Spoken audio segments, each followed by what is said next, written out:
Good afternoon. So this is an in-depth knowledge for Filipino Student Visa Application.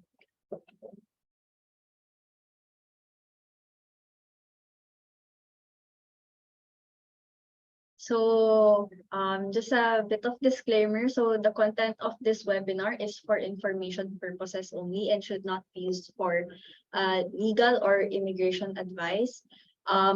We all have different backgrounds and experiences, so we advise that you consult with a migration agent or lawyer. So first, we would like to discuss the common terms used in visa applications. So first is offshore. So what does offshore mean? It means that you're applying outside Australia. So for example, you're applying from Philippines, or if you're an OFW worker, you're applying from Dubai. Onshore means you're applying while you are in Australia. And then AQF levels and the AQF levels criteria, these are the indication of the relative complexity and or depth of achievement and autonomy required to demonstrate that achievement. So for example, yun yung mga bachelor's degree, master's, or certificate. Genuine temporary entrant and SOP. So GTE is a statement, it's a broad version of an SOP. So both documents are used for students. So the only difference is SOP, ito yung sinasubmit sa school. GTE is yung sinasubmit mismo sa visa application or yung sa IMI account. So OSHC is the health insurance for international students and their dependents. International English Language Testing System, or IELTS, is an international standardized test of English language proficiency for non-native English language speakers. So there are certain schools that require IELTS for your student application, and some schools do not require naman yung IELTS.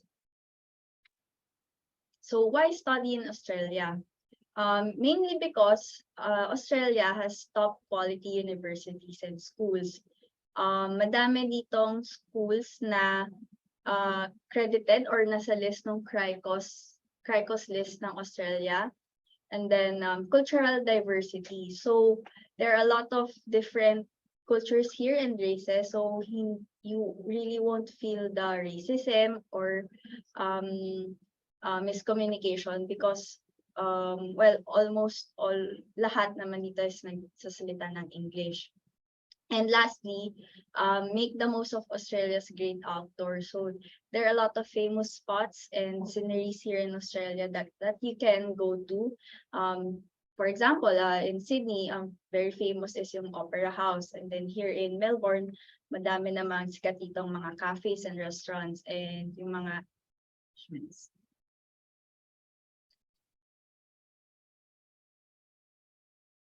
So for student visa general information, you can stay up to 5 years and in line with your enrollment. So first, you must be enrolled in a course of study in Australia. Hold overseas student health cover, so yun yung OSHC, and prove you have a welfare arrangement if you're under 18 years old. And follow your student visa conditions upon grant of your student visa. So, if makikita niyo dito, why 5 years? Hindi naman porket the student visa 5 years yung grant. So, usually it's 2 years, and then after your study, pwede kayong mag-apply for another visa, which is the 485.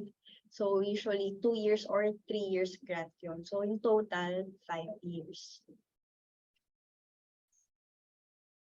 So, sectors. So we have hospitality courses, building and construction courses, healthcare, social work and community service, information technology or IT, business and accounting or management, engineering and teaching. So yan yung mga possible sectors na pwede nyo i-enroll as long as related sa previous background nyo. So, for example, bachelor graduate ka sa Philippines, and then pwede kang mag-further studies here with this kind of sector. So, much better kapag inline yung i-enroll mong course, depende sa previous background mo. So, kino-consider din natin yung work experience at saka yung educational qualifications para sa mga courses na mapipili when you enroll here in Australia.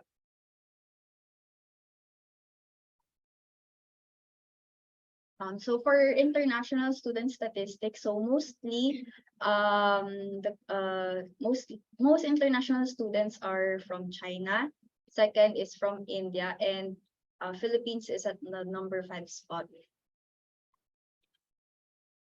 So going back to the AQF level, so ito yung ranking ng education nyo. So we have at number 1, certificate 1, then certificate 2, certificate 3. And then ang next one is certificate 4. Following that is diploma. And then next is advanced diploma, and then bachelor's. And then next is graduate certificate or graduate diploma. Then master's degree and doctoral degree. So anong difference ng VET and higher education sector? So for VET, usually yun yung mga certificates, yung mga advanced diploma. For higher education, dyan papasok yung bachelor's, master's, tsaka doctoral. So additional knowledge lang, that's why some agencies recommend students to take master's degree kasi yun yung mga nakagraduate na ng bachelor's degree in the Philippines. So for example, ako, I'm a mass comm graduate, so I'm taking graduate diploma of management learning. So far sa AQF level is nasa pinakataas na siya ng next siya sa bachelor's degree dito sa Australia. So, kaya lang naman nila nire-refer ang kaya natin nire-refer ang masters kasi mas importante yung higher chance of approval ng ating visa rather than risking dahil lang mas affordable yung mga vet courses natin. So, hindi naman kaya lang nire-refer ang masters is because mahal yung tuition fee and all. Pero kasi mas importante ma-approve muna tayo at meron tayong 100% yung approval natin. Kasi guys, pagka nagkaroon na tayo ng refusal, yung first refusal natin, magkakaroon na tayo ng struggle pag nag-apply tayo ng second student visa natin. Kasi nga, may record of refusal na tayo. So for the requirements of student visa, first is the birth certificate, is proof po ito ng identification nyo. Number 2 is passport, hindi lang nalagay sa slide. Passport, very important. Marriage certificate if you are married. Letter of employment if you are currently employed or you are already graduated. High school and college transcript of records. High school and college diploma. Statement of purpose or yung SOP, COE or Certificate of Enrollment sa school, and last is yung resume. So for the high school and college TOR or diploma, it will depend kung ano yung highest qualification natin sa Philippines. So if you're a year 12 graduate, syempre yung year 12 TOR and diploma natin, and if you're a high school graduate, so yun din. And then if ang highest qualification mo is college and then TOR diploma of college. So with regards to letter of employment and yung certificate of employment natin, kailangan magmamatch lahat yan dun sa kung ano yung nakalagay sa resume natin. So mostly pag offshore tayo, required talaga and strict ang immigration officer na dapat wala tayong gaps or meron man tayong gaps is dapat below 6 months. 6 months yung maximum na gap natin para makakakuha tayo makapag-apply tayo ng student visa. So importante na kung ano yung nakalagay sa resume na work experience nyo, dapat mape-present natin lahat ng certificate of employment and yung letter of employment natin para magmamatch po lahat ng requirements natin. For the expected expenses, initial down payments will depend on your course or your choice of study. So usually it will range from starting at 2,500 Australian dollars. Visa fee, it is already at 710. Nag-increase na si immigration from 650. OSHC starts at 1,400 to 1,800 for a single applicant. For 2 years. for 2 years na yung coverage. Medical is $350, biometrics $30, and then for service fee, we have a promotion right now for those who attended this seminar or webinar. We will give a 30% less discount on attendees. So, going back, as I discussed kanina, yung stay natin sa Australia is a maximum of 5 years. So, after you graduate your course as a student, you have a chance to apply for a 485 visa. So, requirements for a 485 visa, you must be hold a student visa, attach specified evidence when you apply, have a recent qualification na CRICOS registered course. So, dapat yung school nyo is registered sa CRICOS. Merong list sa Google, yung list of schools na CRICOS. And then you have held a student visa in the last 6 months and have completed the course in the last 6 months.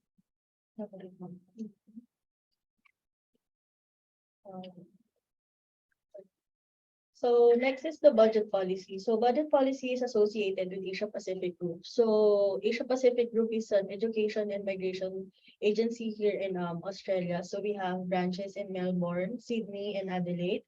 And we also have branches in the Philippines. So budget policy po is the easiest way to check on the difference of the prices ng mga insurance provider natin. So when you visit our website, ito po yung makikita nyo. It's a portal where you can see all the providers at makakompare nyo yung prices and kung ano yung mga coverage na meron sila. So you can also pay through the website if you're paying through credit card, and then you can also do wire transfer if you're in the Philippines, or kung nandito po kayo is net transfer na lang. Then this is what it looks like yung portal natin. So for the couple and family insurance, we have up to 47% savings na makukuha natin. So on a normal basis, so kung makikita nyo, yung pupa natin is 7,000. For example, this is 7,000, and then ang magiging price lang natin is 5,490, pero buka na din yung policy provider natin. So for the family, medyo mas malaki yung discount niya ngayon. So meron tayong 19,000 for bupa, but our price is just 9,967. So for single policy, we can offer you up to $100 discount.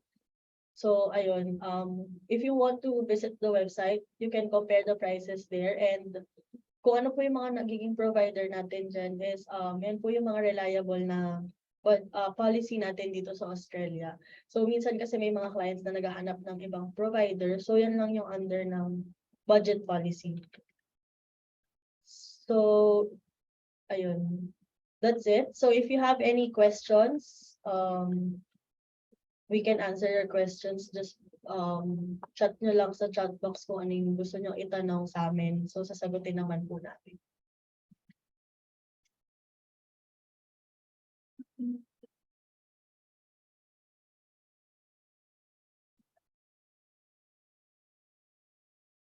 So if you have any questions, you can message us in the chat box para po masagot namin yung mga tanong.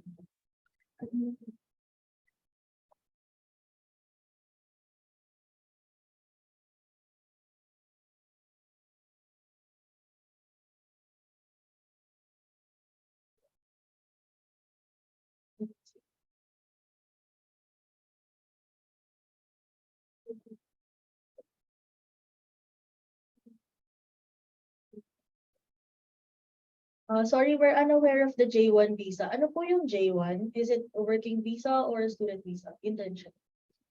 Then, Kailan po yung internship natin, Sir Mark?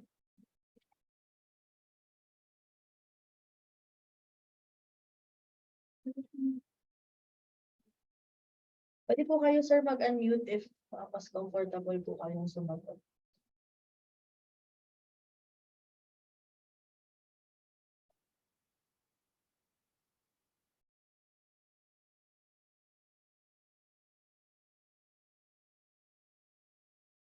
Sige, sasagutin po namin. Sir Mark, ano po, kailan po kayo nag-apply ng J1 internship sa US?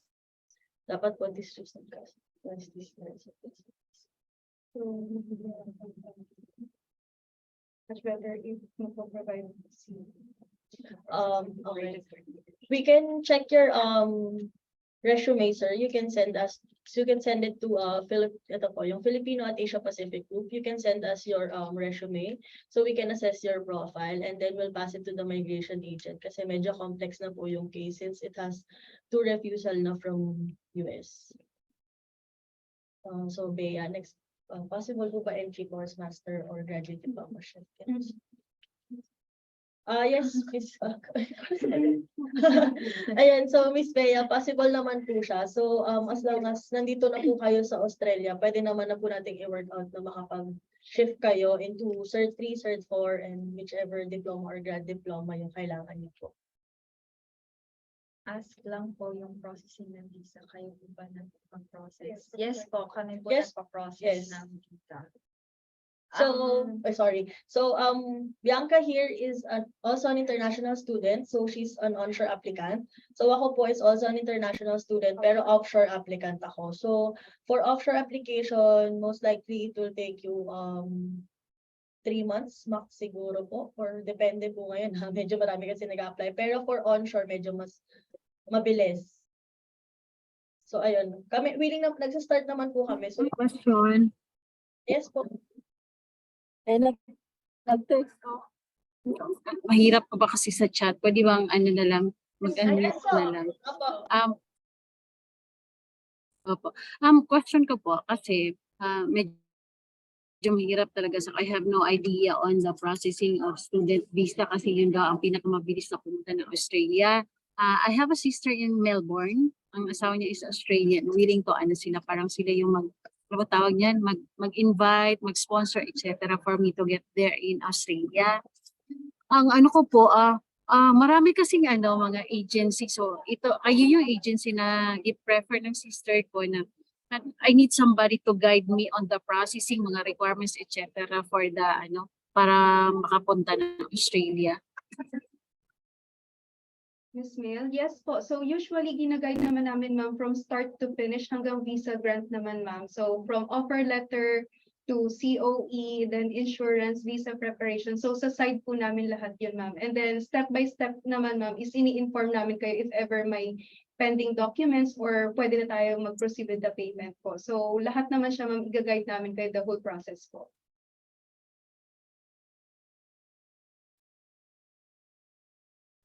Sige po, po dito lang ako mag-communicate sa yung messenger. May messenger kasi na na-forward sa akin. Kasi actually po, I'm a civil engineer and I was also a safety officer but I'm willing to, alam mo yung pinakamadaling makapunta regardless of any position or any course. So usually ma'am, so pagka gusto talaga natin is mas higher ang chance ng success rate namin ma'am. Especially for offshore applications, mas ina-advise namin ma'am na master's degree or graduate diploma ma'am. Once onshore naman ma'am, possible natin ilipat yung courses natin. So in first application ma'am, much better kung inline siya sa profile natin, then pataas ang AQF level natin ma'am, instead of downgrading to that courses ma'am. Sige po. Maghingi na lang po siguro ako ng referral for sino yung pwede kong kausapin sa inyo po. Ayun. So, I'm posting the email, Filipino at Sa chat box na lang. Yes po. So, yan po, pwede niyo po dyan i-contact na lang po. It's either si Miss Angelica or si Miss Bianca po. Silang dalawa naman po yung nag-handle niyang email. So, you can send them your resume para ma-assess po nila yung profile and kung ano po yung kailangan nilang i-suggest for you. Sige po. Thank you very much po. So, Welcome next po. question. Good afternoon. Graduate po ako ng BS Food Tech. Do we have VR course for Food Tech? And I have 6 years experience po as a Food Tech here in PH. So usually registered migration agent po yung mag-a-assess ng profile natin. Pero kapag skills assessment po kasi from offshore is mas matagal siyang tawag dito yung processing times niya, unlike kapag onshore natin i-work out yung skills assessment po. So much better po kung ma-check muna namin yung resume and then i-discuss namin siya sa registered migration agent kung possible tayo for skills assessment po. After po ba ng graduation, may work ka agad? So next question is Shirley. After po ba ng graduation, her work pa agad? Usually, Actually, kahit naman po during student habang naka-student visa kayo kasi kaming dalawa din po ay ongoing student kami. So nag-work din po kami dito. So si Bianca po as education counselor and ako po as marketing po. So allowed kayo to So allowed po tayo to work pero for vet courses po and masters, the students are only allowed 48 hours per fortnight. Pero ang dependent po ng masters is unlimited. So for vet and masters And bachelors. and bachelors, lahat po yan is 48 hours per fortnight. For fortnight, by the way, is 2 weeks, every 2 weeks. And question din po for my friend, graduate po siya ng BSIT here in page, pero ang work experience po ay document controller dito sa page for 7 years.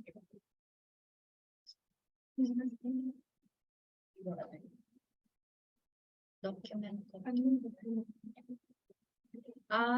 Yung document controller ba is an admin type of work? Parang siguro. Kung admin type of work, usually we recommend graduate diploma of management learning or MBA. or masters in business yes, no. management. O bali, ayun, yes daw. Usually yun talaga yung tinitignan namin, yung background and work experience, tapos tsaka po kami nagsasuggest ng course for the applicant.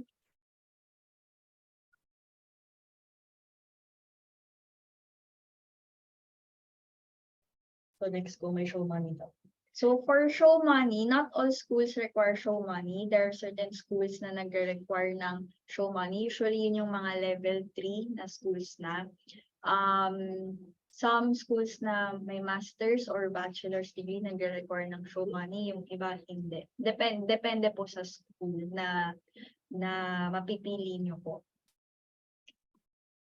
Well, actually, kahit hindi na po sila mapili, may partners po talaga kami na walang IELTS and show money. So, no IELTS and show money. So, mga level 1 and 2 schools, may partners din naman po kami. So, after graduation, possible po ba maging PR? Next step usually is 485. So, as discussed po dun sa presentation natin, after you study, meron kayong 485 visa. Yun yung... Hindi po kasi hindi siya permanent residency agad, yung 485.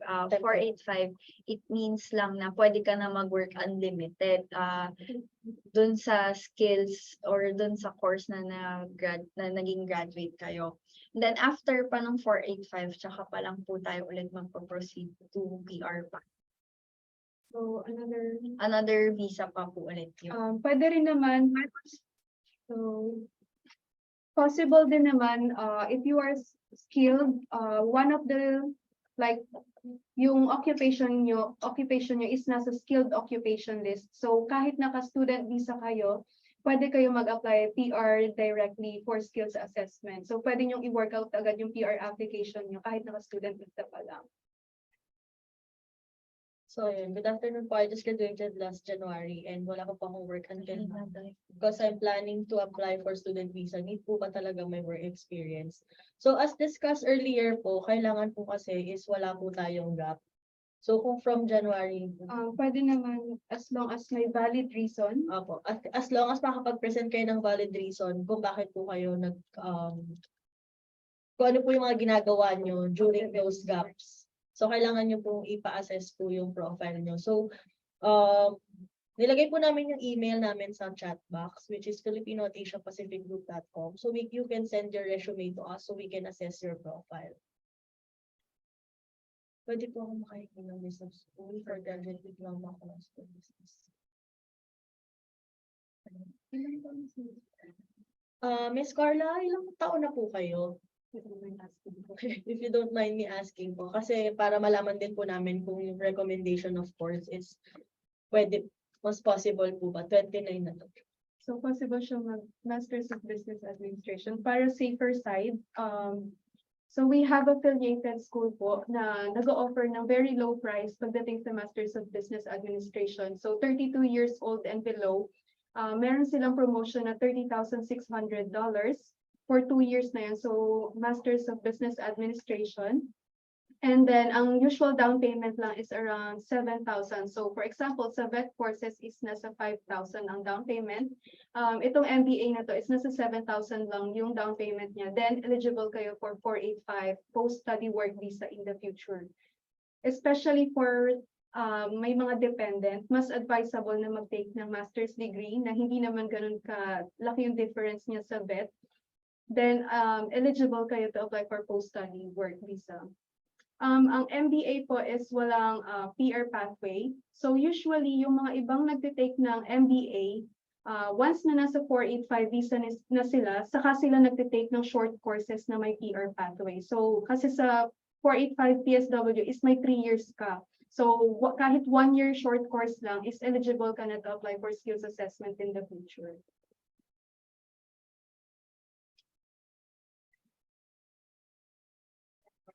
So may iba pa po ba kayong questions? Scroll mo po, may na-skip. Tapos na. Good afternoon. I just graduated BS Accountancy last June, kaya basically wala pa pong work experience and plan ko po na mag-apply ng student visa. Pwede naman po mag-apply agad ng student visa. So, isi-state na lang po doon sa SOP bakit nyo po gusto mag-aral dito sa Australia, and then yung mga plans nyo po afterwards. So, important po kasi sa SOP yung home ties or yung mga plans after graduation. So, isi-state nyo po doon mga reasons nyo bakit kayo mag-aaral sa Australia, and then bakit po kayo babalik sa Pilipinas. BS accounting. Usually BS accounting without work experience, master's degree. Pag BS Accountancy po without work experience, we recommend din po yung master's degree. Kasi patas. Share natin. Pakita lang natin.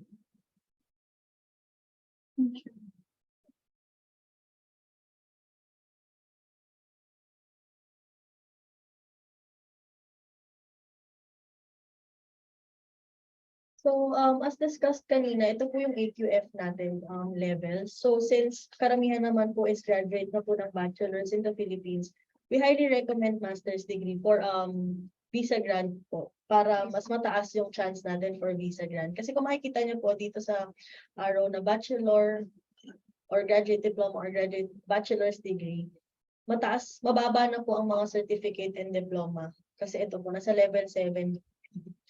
So, kung ika-count din natin yung years of experience natin sa work, mataas na po talaga siya. So, that's why we highly recommend master's degree for those business courses na walang peer pathway yung courses po nila dito. Kasi, mas importante po na mag-grant po muna natin yung visa natin papunta dito sa Australia. Kumbaga po, yung approval rate yung tinitingnan natin.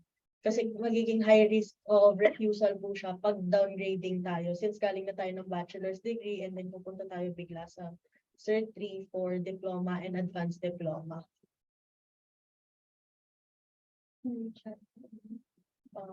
My question.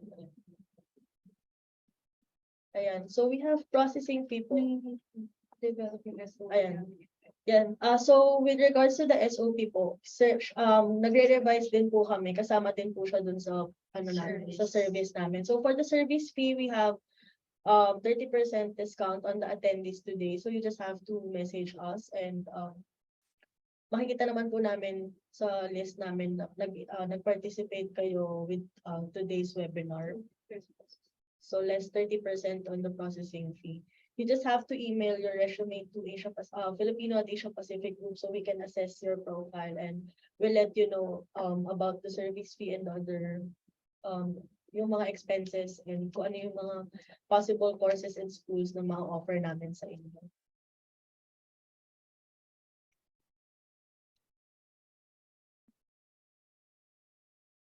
May iba pa po bang questions?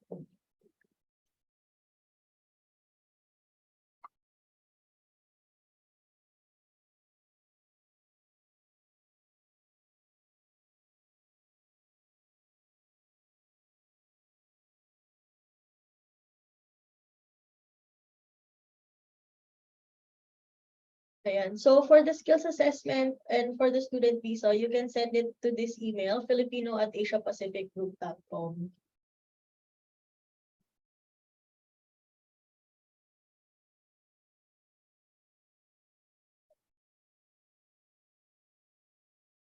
So if you have any more questions na kailangan po ng one-on-one application.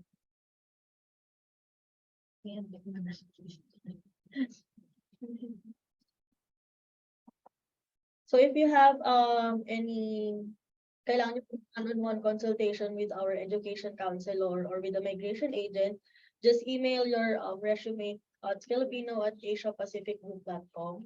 So makapagpa-schedule po kami ng one-on-one consultation. So it's a free consultation naman po with our migration agent and education counselor.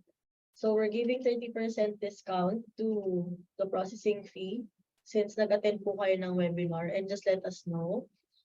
So kung ano man yung concern, pwede nyo naman po kami i-message or email.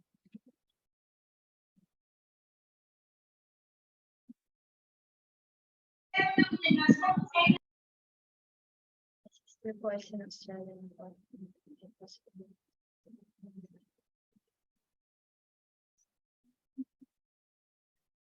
Miss Mary Grace, gano'n na po katagal na student yung sister niya dito sa Australia?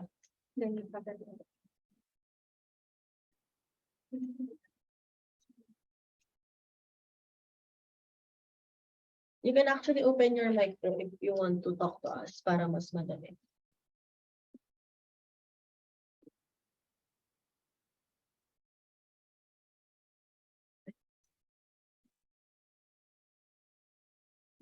Okay.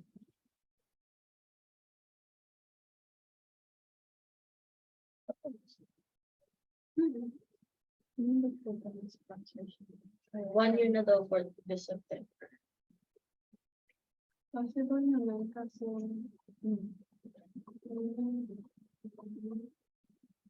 Possible naman po ma'am mag-apply for student visa. as long as walang relative funds sa Philippines. As long as yung mga ibang family members, yung direct immediate family members na sa Pilipinas pa po. Mas madali po yun i-explain sa SOP. Hindi po, need din po ba ng sponsorship ma'am? So yung sponsorship po, hindi naman po siya ganun ka needed kasi may mga schools nga po tayo na no show money na kailangan. Pero if meron kayong mapoprovide to make your application stronger, pwede rin po nating i-present yung mga bank statement or bank certificate ng magsusponsor po sa inyo, especially if they're from Australia as well.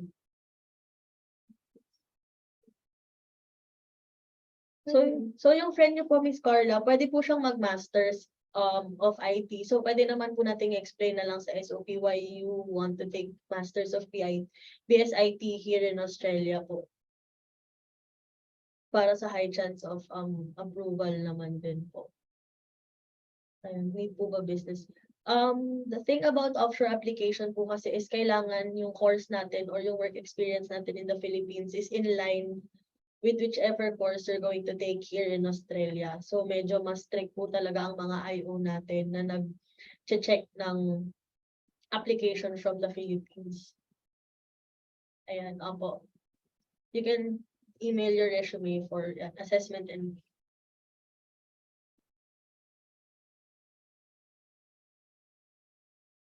ayun, may iba pa po kayong questions?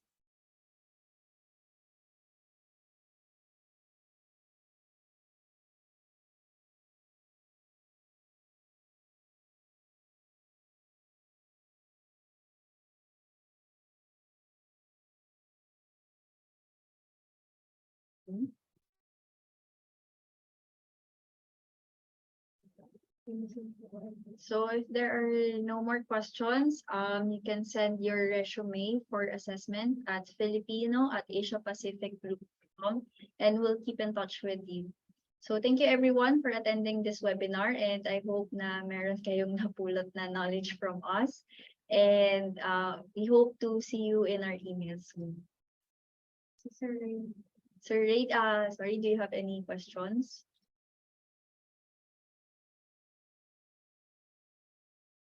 For you. Na-late po kasi ako ng attend. May mga questions po ba kayo, sir, about the... First question ko po ma'am is may recording po kayo ng presentation nyo kanina?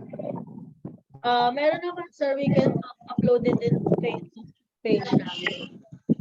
Okay po kasi so actually the APG was recommended by Ate Pau. Nasa Melbourne na siya ngayon. So planning to have my student visa sa Australia. Malang hindi ko naabutan yung orientation din yun, no, about a student visa. That's why I'm asking first if you have the recordings. So Kasi you as can, of now, sir, pwede niyo po i-send yung resume niyo to filipino@asiapacificgroup.com. So nasa okay. chat, ilagay po namin sa chat box para po ma-assess yung profile niyo. And meron po ng education counselor yung resume niyo para makabigay ng course suggestion. Okay po. Actually, kasi my second question po is, how many months po yung process ng time niya? If ever, halimbawa, mag-start na yung process, mga ilang months po siya bago makaalis yung tao? Sir, from offer letter to lodgement po, 2 to 3 weeks po yung take nun.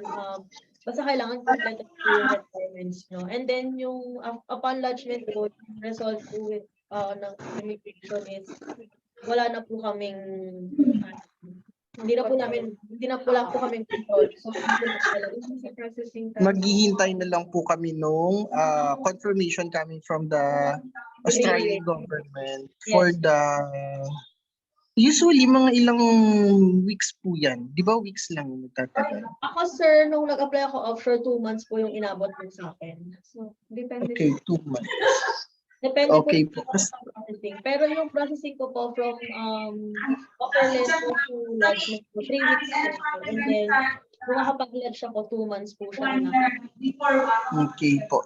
Sige po. So, we'll keep in touch na lang po kasi gusto ko po sana pag matimingan na magi-start na yung pasok doon sa school na mapipili ko para at least kasi yung iba po kasi mga friend ko nasa Australia na din po. So, sa iba silang agency. Ngayon, dumating sila doon, bakasyon, so sayang din nung araw. And si Ate Pau, sa APG siya nag-apply yata. I think, nirecommend yung APG Noeles. Nasa Melbourne na siya ngayon. Nag-student visa din siya, nga lang, hindi niya natapos kasi nag-asawa siya. Anong name po, sir? Basta apelyido niya is Pau Noeles. Noeles po. Okay, sige. Ang messenger niya is Pau Noeles. Yes po. Ayun, so yung mga intake po natin will depend on the courses. Nagtatanong si Miss Amy. So pag nagla-lodge naman po kami, hindi po kami nagla-lodge ng nearest intake. So yung possible intake po yung binibigay namin para hindi po tayo naghahabol. Para iwas tayo since hindi naman po natin nakokontrol yung immigration visa outcome natin. So hindi po namin nilalagay sa nearest intake. So for example, okay po. Yung next question ko po, ma'am, noted po. Pagdating namin doon, kami na po ang bahala, no? For short, pagdating namin doon, kami na maghahanap ng tutulugan namin or i-stayan. Yes. Tama po ba yun? Okay. Then, tulong lang po namin is through the student visa lang po. Visa lang po. okay. Visa. Student visa lang po yung ina-applyan nyo? Ay, yung pinaprocess nyo? Lahat po. Meron din kami 485 skills assess, yung pang... Sa graduate and yung sa skilled, no? Nagpa-process din po kayo. Yes, Now, sunod ko po ma'am na question. One last question na lang. Do I need to undergo ECA?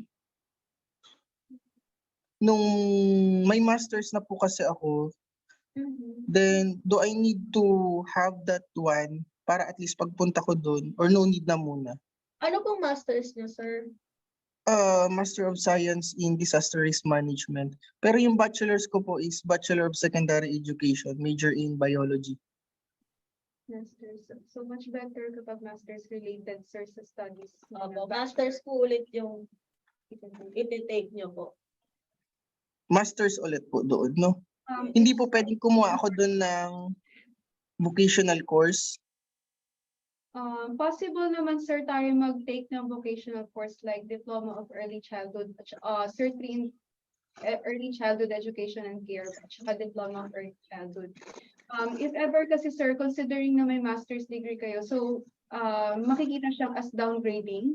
So that's why ano natin sir sa webinar namin kanina is mas ina-advise namin sir na mas pataas ang AQF level dapat sir. So if bachelor's ka, much better kung magpo-proceed ka with master's degree po. Para lang po sa visa purposes ng success rate natin. Okay po, noted ma'am. Doon sa school, kayo po ang magre-recommend ng school na papasukan namin upon the evaluation of the TOR, correct po? Yes po. Ang ano naman sir is usually nagpo-provide kami ng mga schools na hindi nagre-require ng IELTS at saka show money po. So may mga list of schools kami sir for that one. And then may nakalagay na din dun sir yung expected down payment nila and then total tuition fee for 2 years or 3 years po. Okay po, noted po. So, yun lang naman po kasi hindi ko inabutan. Anyway po, nag-ano po talaga kami na makaano dun sa Australia. So at least na linawan po ako. Anyway, yung iba babasahin ko na lang po dun sa Australian para guided na din po ako. Now yung ma'am, magsasubmit na lang ako sa inyo ng resume, Yes, Opo, sir. sir. TOR or diploma saka yung passport. For now, sir, resume lang po muna kasi kailangan po muna namin Okay. i-assess yung profile para makita nyo po din kung okay po sa inyo yung, syempre, yung expenses and yung school suggestions namin sa inyo. What is your tentative computation? Nagre-range po sa magkano? Kasi at least kahit pa paano madiskartehan po namin dito sa magkano po ang aabutin estimate nyo? Pag master sir, siguro magre-range siya hanggang $15,000. Pag mga vocational courses, magre-range siya hanggang $8,000 to $9,000. Mataas-daas din, no? Opo. Usually kasi sir, for down payment ng mga schools, mas okay sir kung magda-down tayo around $5,000. Pero may mga schools naman sir na nag-accept na around $2,000 lang for offshore applications. Pero syempre sir, makikita kasi sir sa GTE na hindi tayo ganun masyadong nag-i-invest para sa studies natin. So may times na lumalabas sa GTE is dahil sa tuition fee na spinend natin, sir, is yun yung nagiging reason for refusal din po. Okay po, ma'am. Now, pwede na po kami niyan mag-work while we are studying in Australian school. Yes. Tama po? The Yes. maximum is 48 hours, no, ma'am? Yes po, yes. Hindi yung pwedeng madagdagan. Halimbawa, mga Hindi po, sir.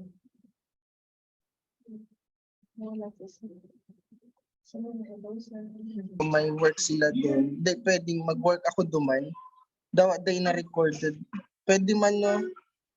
Sir, yung working po natin is kung kailan lang po magko-commence yung start ng school nyo. So for example po, dumating kayo dito Yes. August 1, pero ang class nyo is August 15. August 15 pa po kayo pwedeng mag-work. So August 1 Correct. to 15, hindi po kayo pwedeng mag-work. Correct po. Now, last na po to, ma'am. May scholarship pong ina-offer ang mga schools. Meron po sa mga masters natin, sir, may mga scholarships tsaka bachelor. Then, off limit na po kayo niya, no? Kami na mag-aasikaso niyo doon sa school, correct? Kami na magtatanong.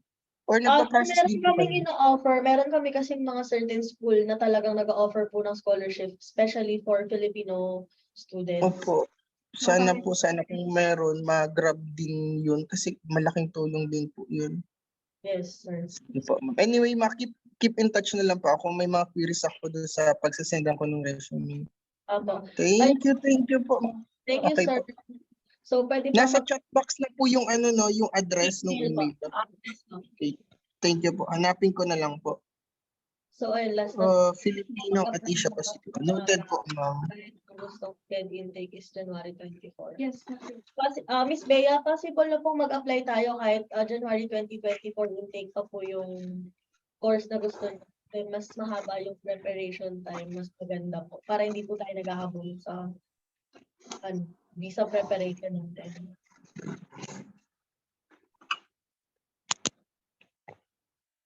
Okay.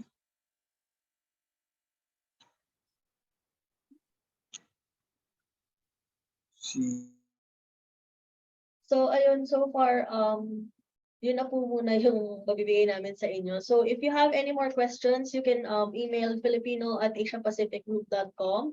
So thank you po to everyone who joined the webinar. So again, you can email us at filipino@asiapacificgroup.com. Thank you po. Thank you. Thank you, everyone. Thank you po. Thank you. Thank you, everyone.